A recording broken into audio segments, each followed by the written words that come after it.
ప్రపంచంలో ఎన్నో కథలు కాలంతో పాటు మసకబారిపోతాయి. కానీ కొన్ని కథలు మాత్రం ఎంత కాలం గడిచినా మళ్ళీ మళ్ళీ మనల్ని ఆలోచింపజేస్తూనే ఉంటాయి. అలాంటి కథల్లో ఒకటి స్టార్ ఆఫ్ బెత్లెహేమ్. యేసుక్రీస్తు జన్మ సమయంలో ఆకాశంలో ఒక నక్షత్రం కనిపించిందని, ఆ నక్షత్రం తూర్పు దిశ నుంచి వచ్చిన ప్రయాణికులకు మార్గం చూపించిందని బైబిల్లోని మాథ్యూ గ్రంథం చెబుతోంది. కానీ ఆ నక్షత్రం ఎలా ఉండేది, ఏ రంగులో మెరుస్తుంది, అసలు అది నక్షత్రమేనా?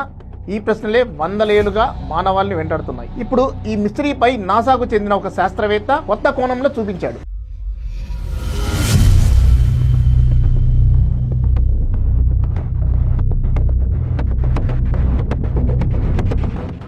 నమస్తే, వెల్కమ్ టు వన్ ఇండియా. నాసాకు చెందిన ప్లానెటరీ సైంటిస్ట్ మార్క్ మ్యాట్నీ ప్రకారం ఆ రహస్య నక్షత్రం నిజానికి ఒక తోకచుక్క. క్రీస్తు పూర్వం 5వ సంవత్సరంలో చైనా ఖగోళ శాస్త్రవేత్తలు ఒక తోకచుక్కను రికార్డ్ చేశారు. అది దాదాపు 70 రోజుల పాటు ఆకాశంలో కనిపించింది. చరిత్ర ప్రకారం యేసుక్రీస్తు జననం క్రీస్తు పూర్వం 6 నుండి 5 ఏళ్ల మధ్య జరిగిందని భావిస్తారు.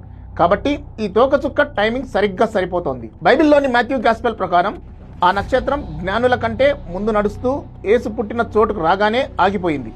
సాధారణ నక్షత్రాలు లేదా గ్రహాలు ఇలా చేయవు. కానీ మార్క్ మ్యాట్నీ ఒక కొత్త విషయాన్ని గుర్తించారు.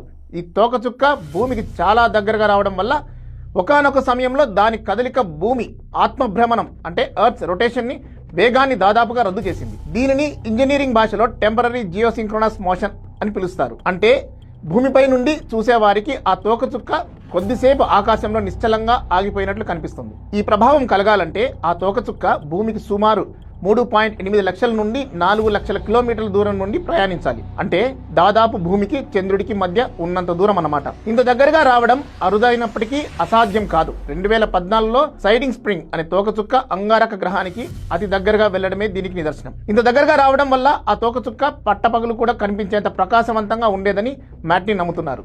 అయితే బెత్లెహేమ్ నక్షత్రంపై ఇప్పటి వరకు 400కు పైగా సిద్ధాంతాలు వచ్చాయి. కొందరు దీనిని గ్రహాల కలయిక కంటే మరికొందరు సూపర్నోవా పేలుడని చెప్పారు. కానీ నాసా శాస్త్రవేత్త మార్క్ మ్యాట్నీ ప్రతిపాదించిన ఈ తోకచుక్క సిద్ధాంతం బైబిల్లోని వర్ణనకు అత్యంత దగ్గరగా ఉండటం విశేషం. ఇంతకీ స్టార్ ఆఫ్ బెత్లెహేమ్ నమ్మకమా, శాస్త్రమా?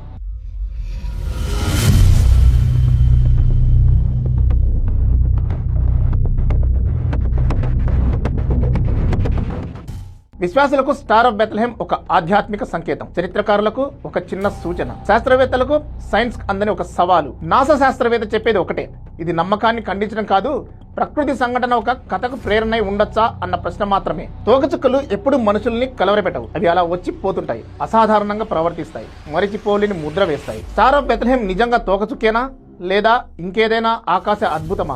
ఈ ప్రశ్నకు శాశ్వతమైన సమాధానం ఎప్పటికీ దొరకకపోవచ్చు. కానీ ఒక విషయం మాత్రం స్పష్టం, 1000 సంవత్సరాల క్రితం కూడా మనుషులు అదే ఆకాశం కింద జీవించారు. అసాధారణమైన దాన్ని చూశారు, దాని గురించి మాట్లాడుకున్నారు, తరతరాలుగా కథగా అందించారు. శాస్త్రం ఆ కథల నుంచి అర్థాన్ని తీసేయదు, అది మరింత లోతునిస్తుంది.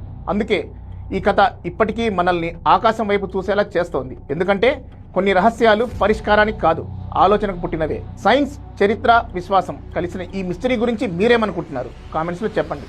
ఇలాంటి ఇంట్రెస్టింగ్ సైన్స్ వీడియోల కోసం మా ఛానల్ను సబ్స్క్రైబ్ చేసుకోవడం మర్చిపోకండి. నమస్తే.